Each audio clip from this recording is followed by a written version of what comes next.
गांव गोविंदपुरी के भगवान परशुराम भवन में कार्तिक माह के शुभ अवसर पर श्रीमद् भागवत कथा का शुभारंभ हुआ।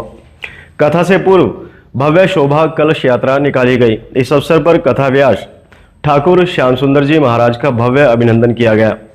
यह भव्य कलश यात्रा बैंड बाजे के साथ खेड़ा मंदिर से प्रारंभ हुई और विभिन्न स्थानों से होकर कथा स्थली पर संपन्न हुई। कार्तिक माह के शुभ अवसर पर बुधवार से गोविंदपुरी के भगवान परशुराम भवन में श्रीमद् भागवत कथा का शुभारंभ हुआ। कथा से पूर्व भव्य शोभा कलश यात्रा निकल गई, जिसमें भारी संख्या में महिला तथा पुरुष श्रद्धालुओं ने भाग लिया। इस मौके पर कथा व्यास वृंदावन से आए ठाकुर श्याम सुंदर जी महाराज भी उपस्थित रहे तथा शोभा कलश यात्रा के साथ गांव की परिक्रमा की। कलश यात्रा खेड़ा मंदिर से शुरू होकर गांव की परिक्रमा करते हुए भागवत कथा स्थल भगवान परशुराम भवन में संपन्न हुई। यहां श्रीमद् भागवत विराजमान की गई और उसके साथ ही सभी महिलाओं के क्लच भी यहां विराजमान हुए। कलश यात्रा में शामिल होने वाले श्रद्धालु अपने सिर पर श्रीमद् भागवत को धारण किए हुए थे।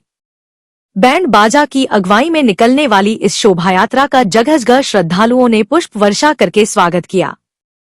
कथा के आयोजक गोविंदपुरी निवासी राकेश त्यागी, मायाराम शर्मा, डॉक्टर कृष्ण गर्ग, परीक्षित त्यागी, रामपाल त्यागी, गौरव, राकेश कुकला, अरुण त्यागी, अजय, राहुल टोनी, नरेश, अक्षय, सचिन, सतपाल शर्मा तथा वीरेंद्र त्यागी आदि ने बताया कि श्रीमद् भागवत कथा का आयोजन हर रोज संध्याकालीन 3 बजे से 6 बजे तक किया जाएगा। इन लोगों का कहना था कि आज जो भव्य कलश यात्रा निकाली गई है, इससे पूरे गांव व शहर को निमंत्रण दिया गया है कि वह सभी श्रीमद् भागवत कथा में पहुंचे और कथा व्यास ठाकुर श्याम सुंदर जी महाराज के मुखारविंद से भगवान की लीलाओं का विस्तार से व्याख्यान सुने। शोभायात्रा में पुष्प वर्षा कर रही श्रद्धालु कृष्णा, पूजा, अंजू, राहुल, नीटू, मीनाक्षी, मानो आदि का कहना था कि श्रीमद् भागवत एवं कथा व्यास पर पुष्प वर्षा करके उन्होंने उनके प्रति सम्मान एवं श्रद्धा को प्रकट किया है। शोभायात्रा में जल सेवा करने वाले अरुण एवं मेघा का कहना था कि यह भी एक पुण्य कार्य है, क्योंकि महिलाएं एवं पुरुष काफी दूर से चले आ रहे हैं, इसलिए उन्हें जलपान की आवश्यकता है। इस मौके पर कथा व्यास ठाकुर श्याम सुंदर जी महाराज का कहना था कि भगवान की विभिन्न कथाओं का संग्रह श्रीमद् भागवत है। 7 दिनों तक नियम अनुसार श्रीमद् भागवत कथा सुनने से मनुष्य को पापों से मुक्ति मिलती है तथा उसके विचार सकारात्मक होते हैं एवं उनके जीवन से नकारात्मक शक्तियां भी निकालती हैं। हर रोज कथा में किसी न किसी विशेष प्रसंग पर विशेष रूप से चर्चा होगी। उन्होंने श्रद्धालुओं से अपील की है कि भागवत कथा सुनते समय 7 दिनों तक यदि वह नियम अपना सके तो ठीक है, नहीं तो मर्यादा में रहकर कथा सुन और जितने नियम आराम से निभा सके उन्हें निभाएं। कलश यात्रा के अंत में सभी के लिए अल्प आहार की व्यवस्था की गई। कलश यात्रा के दौरान गांव की परिक्रमा करते समय पूरे गांव में भक्तिमय माहौल हो गया और चारों ओर जय श्री राधे जय श्री कृष्ण के जयकारों की गूंज रही।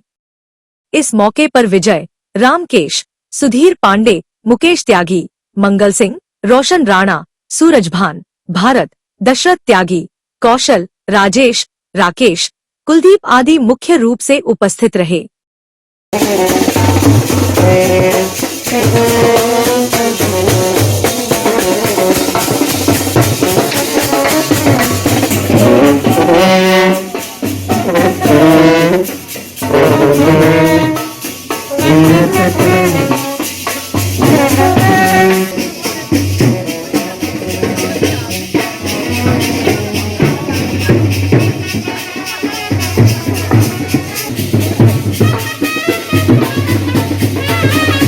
आप लोग थोड़ा उस साइड में चल लो, कर लेना।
अरे इधर देखो।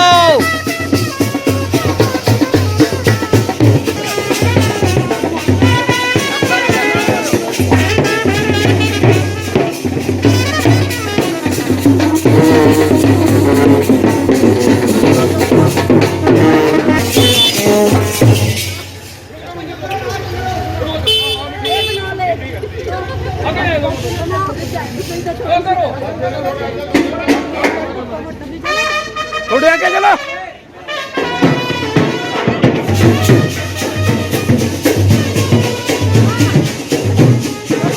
थोड़ा थोड़ा आगे चलो।